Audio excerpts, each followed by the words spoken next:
दिल्ली ने बीजेपी यहां पर बम्पर जीत करती हुई दिखाई दी दिल्ली में, और बीजेपी के 48 प्रत्याशी जीत हासिल कर चुके हैं मुख्यमंत्री के चेहरे पर। लेकिन अभी भी फैसला बाकी है। 19 या 20 फरवरी की वो तारीख बताई जा रही है जब शपथ ग्रहण हो सकता है। सूत्रों के हवाले से बड़ी जानकारी आपको दे रहे हैं, और 17 या 18 फरवरी को बताया जा रहा है कि विधायक दल की बैठक हो सकती है, और इसी बैठक में सीएम के नाम पर ऐलान हो जाएगा। 48 में से बताया जा रहा है कि 15 विधायकों के नाम छांटे गए, इनमें से ही कोई मुख्यमंत्री हो सकता है। इनमें से 9 नाम शॉर्टलिस्ट किए जाएंगे, और उसके बाद इन्हीं 9 में से मुख्यमंत्री, स्पीकर का चयन होगा। क्या डिप्टी सीएम भी होते हैं यहाँ पर और प्रदेशों की तरह, इस पर भी सबकी निगाहें हैं, और इन्हीं 9 नामों में से मंत्री भी बन सकते हैं। तो इसको लेकर चर्चा चल रही है कि आखिर कौन वो चेहरा होगा, क्योंकि कई सारे नाम हैं और ये जीत थोड़ी मुश्किल से मिली है, काफी मेहनत के बाद मिली है। तो यही प्रश्न है कि आखिर कौन वो कुर्सी संभालने वाला। लेकिन चेहरे तमाम हैं।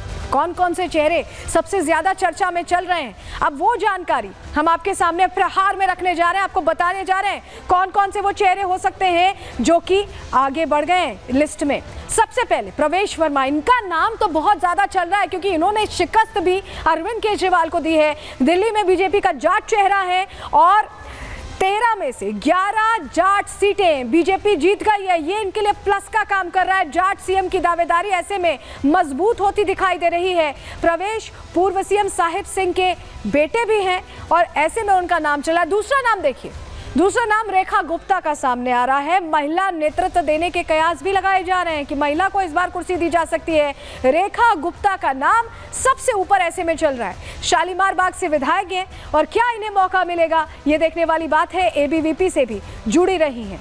अगला नाम विजेंद्र गुप्ता का, तीसरी बार विधायक बने, और विजेंद्र गुप्ता ने शीश महल को लेकर अभी हमने आपको बताया कि कैसे जांच का बिल्कुल छेड़ा। आम आदमी पार्टी की लहर में वो 2 चुनाव जीतते रहे, हारे नहीं वो, और तीसरी बार भी जीते हैं, अनुभवी हैं, और वैश्य वोट बैंक को साधते हैं। इसके अलावा अगला नाम सतीश उपाध्याय का भी चल रहा है। मालवीय नगर से चुनाव इन्होंने जीता है, और बीजेपी के प्रदेश अध्यक्ष की कुर्सी भी संभाल चुके हैं। संगठन के मजबूत नेता माने जाते हैं। मनजिंदर सिंह सिरसा का नाम भी आ रहा है, क्योंकि पंजाब को देखते हुए सिख चेहरे पर भी दांव भारतीय जनता पार्टी लगा सकती है। लेकिन आखिर किसे ये कुर्सी मिलेगी, इसको लेकर चर्चाएं चल रही हैं, और जहां आम आदमी पार्टी पूछ रही है कि आखिर कब चुना जाएगा मुख्यमंत्री, तो बीजेपी सधे अंदाज में कैसे जवाब दे रही है, सुनवा रहे हैं आप।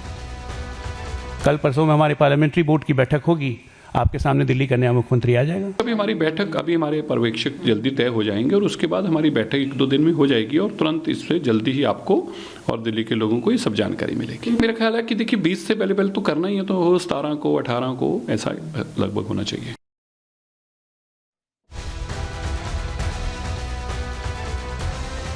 लेकिन क्या नया चेहरा भी यहां पर शामिल हो सकता है, ये भी प्रश्न है, ये भी चर्चा है, क्योंकि चौंकाती है भारतीय जनता पार्टी अपनी इस अदा से, इस अंदाज से। तो ऐसे में क्या नया चेहरा हो सकता है? ये देखिए, ये तस्वीरें आप देख रहे हैं, ये वो तमाम चेहरे हैं जिनको लेकर कयास लगाए जा रहे हैं, क्योंकि बीजेपी क्या नया चेहरा लाकर चौंका कर रिकॉर्ड बनाने वाली है, ये बात भी चर्चा में चल रही है।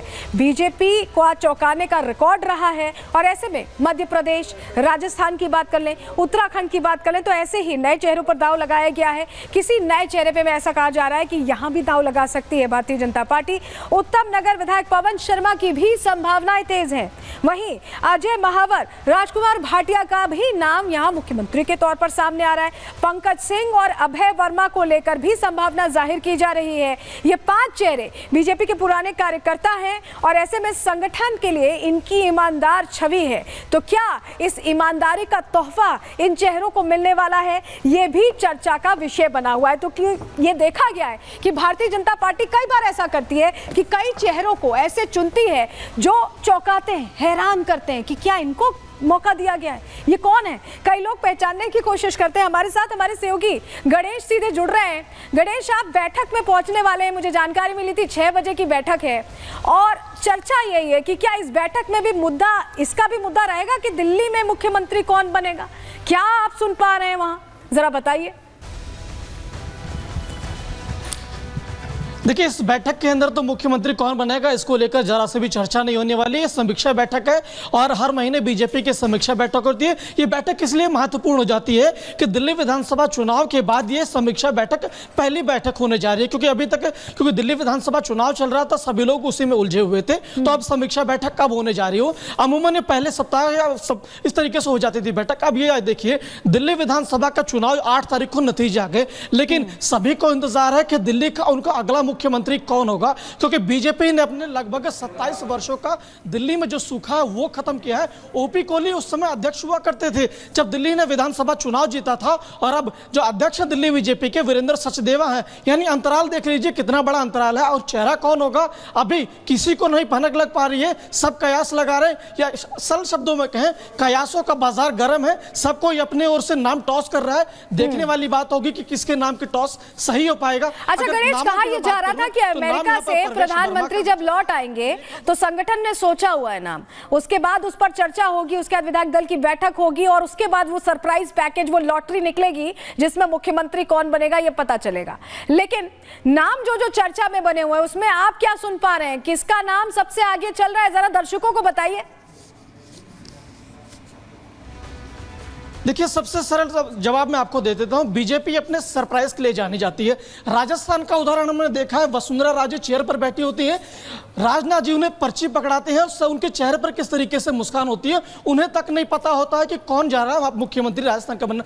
मध्य प्रदेश का इसी तरीके से देख लीजिए, छत्तीसगढ़ का देख लीजिए। यानी सरल शब्द ये समझिए कि बीजेपी में कौन मुख्यमंत्री होगा किसी को नहीं पता। हाँ, शीर्ष नेतृत्व से हमने जब पूछा कि बीजेपी का अगला दिल्ली का मुख्यमंत्री कौन होगा, क्योंकि आपने इतनी बड़ी जीत दर्ज की है, 27 साल बाद सूखा खत्म हुआ है दिल्ली के अंदर, तो उन्होंने कहा कि 15 मिनट का समय लगेगा, प्रधानमंत्री नरेंद्र मोदी को तय करना है, वो तय कर देंगे। पर्यवेक्षकों को नाम आने दीजिए, अब प्रधानमंत्री लौट कर आ गए हैं, अब पर्यवेक्षकों के नाम पता चल जाएंगे, उसके बाद विधायक दल की बैठक होगी, नाम सबको पता चल जाएगा। अगर नामों की बाजार किस तरीके से गर्म है आपने पूछा, तो उसका मैं बता देता हूं। परवेश वर्मा, जिन्होंने नई दिल्ली से आम आदमी पार्टी के राष्ट्रीय संयोजक और दिल्ली के पूर्व मुख्यमंत्री, जिन्होंने दिल्ली की सत्ता पर 11 साल तक आम आदमी पार्टी ने राज किया, उनके कद्दावर नेता अरविंद केजरीवाल को पराजित किया, हराया उन्होंने। तो उधर अगर ग्रेटर कैलाश विधानसभा की मैं बात करूं तो आम आदमी पार्टी के सबसे भरोसेमंद चेहरे थे, किसी को नहीं लग रहा था कि सौरभ भारद्वाज हार जाएंगे। शिखा राय ने सौरभ भारद्वाज को हराया। 2020 में शिखा राय को करारी शिकस्त का सामना करना पड़ा, लेकिन वर्ष 2025 जब आता है तो उन्हीं शिखा राय ने सौरभ भारद्वाज को बुरी तरह दिल्ली विधानसभा के चुनाव के अंदर हरा दिया। उससे पहले भी हमने देखा था अलग अलग चुनावों में हार का सामना करना पड़ा।